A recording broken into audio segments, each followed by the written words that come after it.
Hi everyone, good morning. Let me introduce myself. My name is Mithilesh and you can call me GS Helper.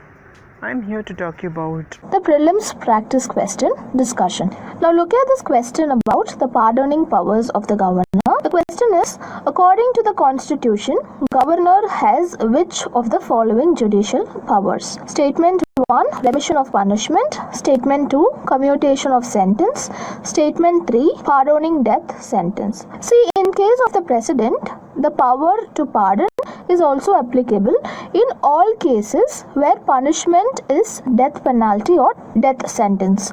But this is not the case with the governor. That is, a governor cannot exercise these powers for a death sentence, or we can say that the governor cannot pardon a death sentence. Now here you need to remember that even if a state law prescribes for death sentence, then also the power to grant pardon lies with the president only and not with the governor. But however, the governor can suspend, remit or commute a death sentence. So since statement 3 is incorrect in this context, the correct answer here is option C, that is 1 and 2 only. Now look at this question.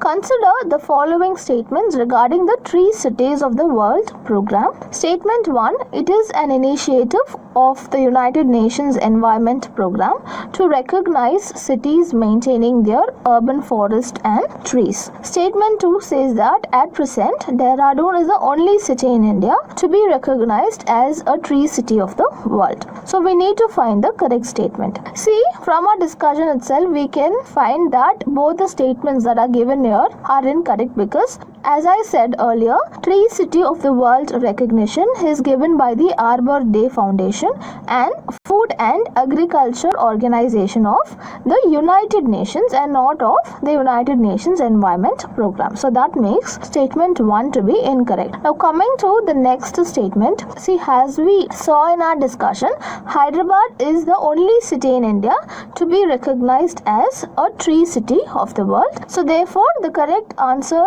here is option D, that is neither 1 nor 2, because both the statements given here are not correct. Look at this question. Consider the following pairs.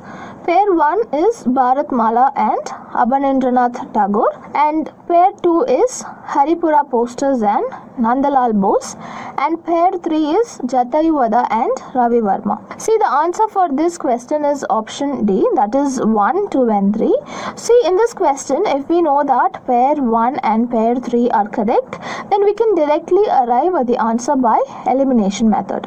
Now I'll give you a brief description on the three paintings that is mentioned here. See, this painting is the Bharatmala painting that was done by Abanindranath Tagore. See, this work was painted during the Swadeshi movement. The movement began as a response to the partition of Bengal in 1905. And have a look at this picture. These are called as the Haripura Posters and it was painted by the Nandalal Bose. See, Nandalal Bose is a student of Abanindranath Tagore and Mahatma Gandhi invited him to paint panels that were put on display at the Congress session at Haripura in the year 1937.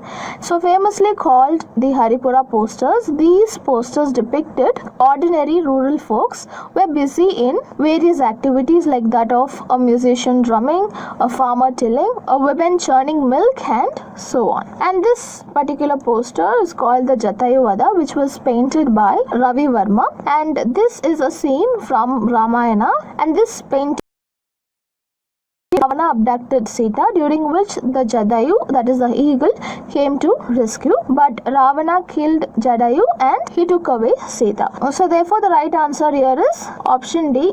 Now coming to this question, with reference to the Pradhan Mantri Fasal Bima Yojana, consider the following statements. Statement 1, Pradhan Mantri Fasal Bima Yojana covers only food crops, and statement 2, the crop losses due to war and nuclear risks are covered under Pradhan Mantri Fasal Bima Yojana. So we need to find the correct answer.